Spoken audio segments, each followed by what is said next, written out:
video es presentado por el Sistema Ciencia Garza Educativa de la Universidad Autónoma del Estado de Hidalgo.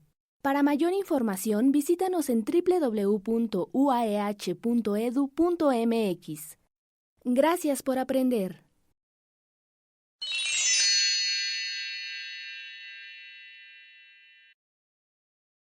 Buen día, mi nombre es Elia Reyes Gómez.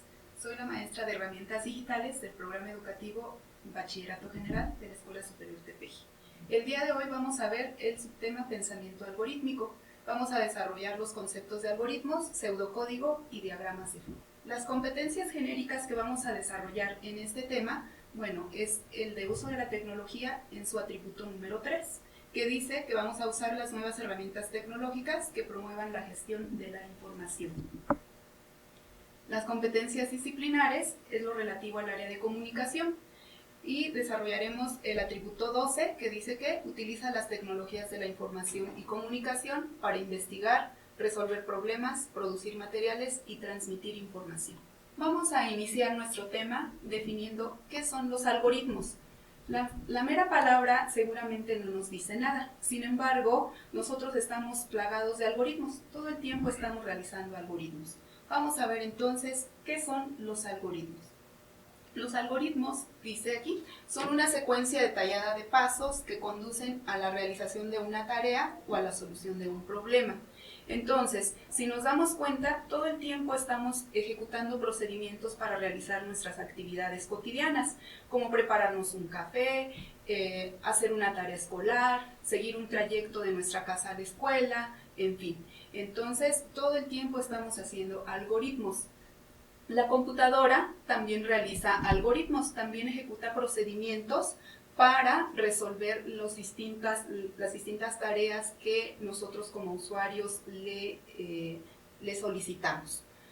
Los algoritmos tienen ciertas características, tienen 3 características básicas. Los algoritmos deben ser precisos, deben ser definidos y deben ser también finitos.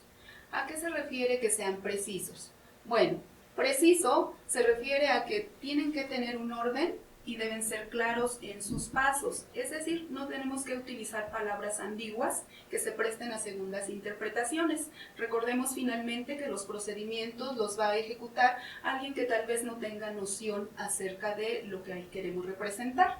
Entonces, por eso tenemos que delimitar el orden y también tenemos que especificar los pasos con claridad. Definido, pues se refiere entonces a que si nosotros ejecutamos el algoritmo con las mismas condiciones de entrada, siempre vamos a llegar al mismo resultado. Y finito, pues el algoritmo no tiene que ser indeterminado. Nosotros en algún momento dado tenemos que tiene que tener un fin, entonces debe tener un número limitado de pasos en ese sentido. Así como todas nuestras tareas no las seguimos cíclicamente de manera indeterminada, en algún momento les tenemos que poner un fin. Un algoritmo tiene 3 partes principales, tiene la entrada, el proceso y la salida. La entrada se refiere a los datos o elementos que se necesitan para realizar el algoritmo. El proceso es propiamente el procedimiento, es decir, toda la secuencia de instrucciones que yo tengo que seguir para resolver esa actividad. Y finalmente la salida, es el resultado final. Como ejemplo tenemos este algoritmo de la vida cotidiana, tenemos un algoritmo para preparar un té. Entonces, aquí tenemos los pasos que en un momento dado tendríamos que llevar a cabo para prepararnos un té. Tenemos primero el inicio, luego después tendremos que calentar el agua en un recipiente, posteriormente colocar una bolsita de té en una taza, verter el agua caliente en la taza, esperar 5 minutos y ya si fuésemos más específicos ya podríamos consumirla. Y finalmente ya estaríamos terminando nuestro algoritmo. Recordemos que todos tienen que ser finitos. Entonces, en este algoritmo vamos a determinar las 3 partes del algoritmo.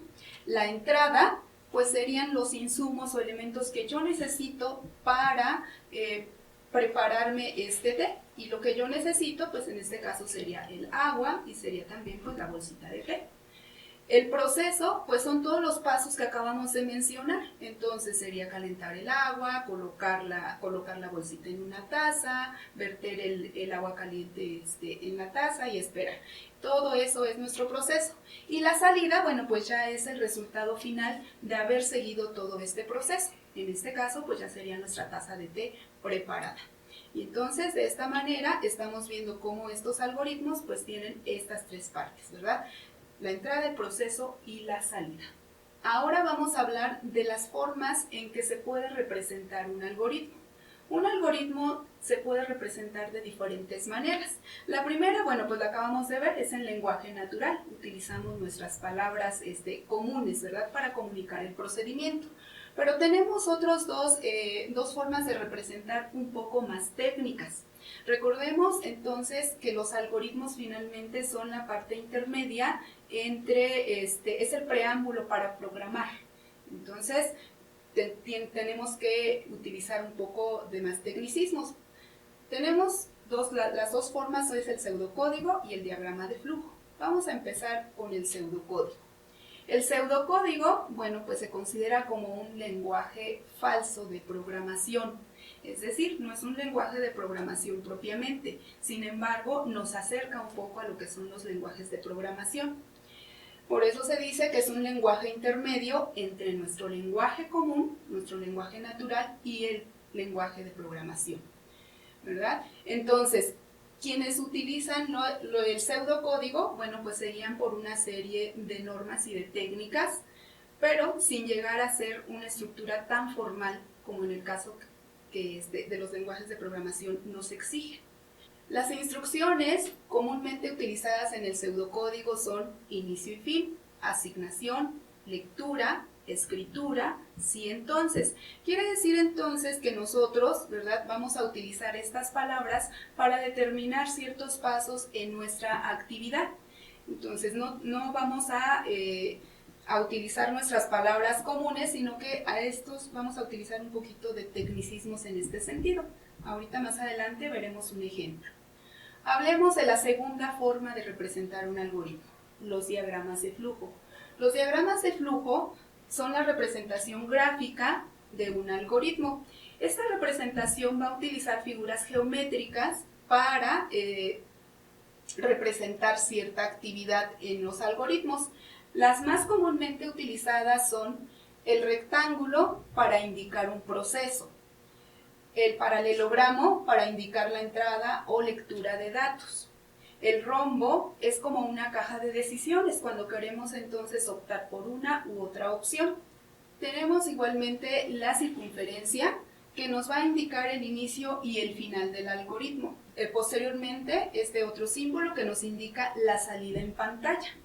Y las flechas que nos van a indicar la secuencia de acciones a realizar.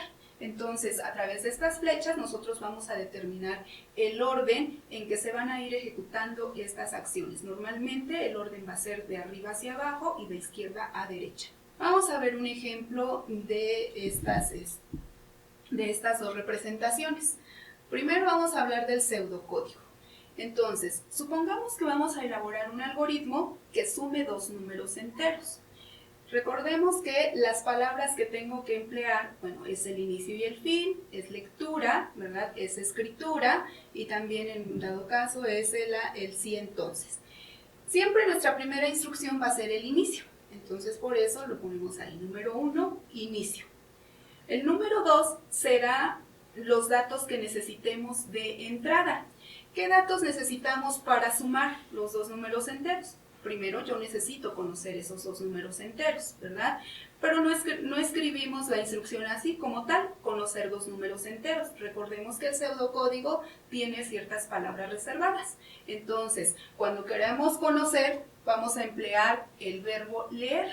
Así que nuestra siguiente instrucción es leer N1, que sería que tendremos que leer nuestro primer número. La siguiente instrucción, la número 3, bueno, pues es leer el número 2. Ya que conozco los dos números, pues entonces ahora ¿qué tengo que hacer con ellos? Propiamente la suma. Y la suma es una asignación que se expresa de la siguiente manera. Nos quedaría el cuarto paso, suma, con una flecha hacia la izquierda, ¿verdad?, que nos indica asignación, y estamos ahí expresando la operación N1 más N2. Finalmente, ya que hice el cálculo, pues entonces ahora necesito recuperar ese cálculo. ¿Y cómo voy a recuperarlo? Bueno, con la escritura. La escritura entonces me va a mostrar ya propiamente el resultado. Y ya que tengo el resultado, pues entonces he concluido mi algoritmo. Vamos a verlo ahora, el mismo ejemplo, pero en diagrama de flujo.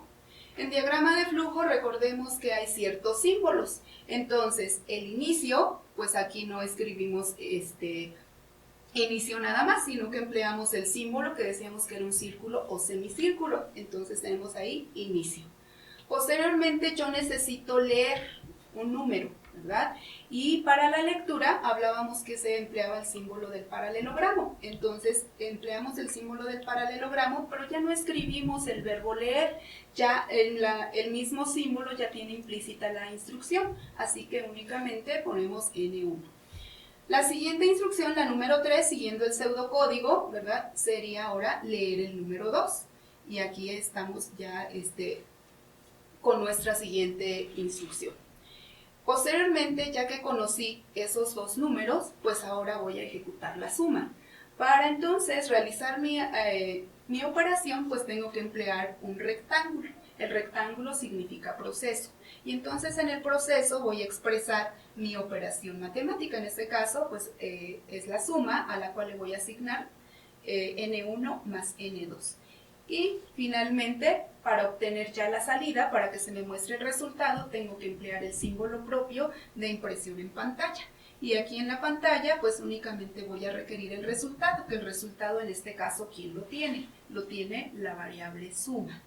Y de esta manera, pues entonces hemos concluido con nuestro algoritmo, así que tenemos que ponerle fin, porque recordemos que los algoritmos tienen que ser finitos. Estas dos maneras, entonces, son las formas en que nosotros podemos representar nuestro algoritmo, aparte, les decía, lógicamente, de nuestro lenguaje natural. Los algoritmos, como comentaba en un inicio, son la base de las ciencias de la computación. Antes de realizar un programa, pues primero tenemos que diseñarlo propiamente, y el algoritmo es la primera etapa. Es como el plano para un arquitecto. Los algoritmos son importantes porque nos propician el pensamiento lógico en nosotros. Ya lo decía Steve Jobs, todo el mundo tendría que saber programar porque nos ayuda a pensar. Esto es todo por este tema.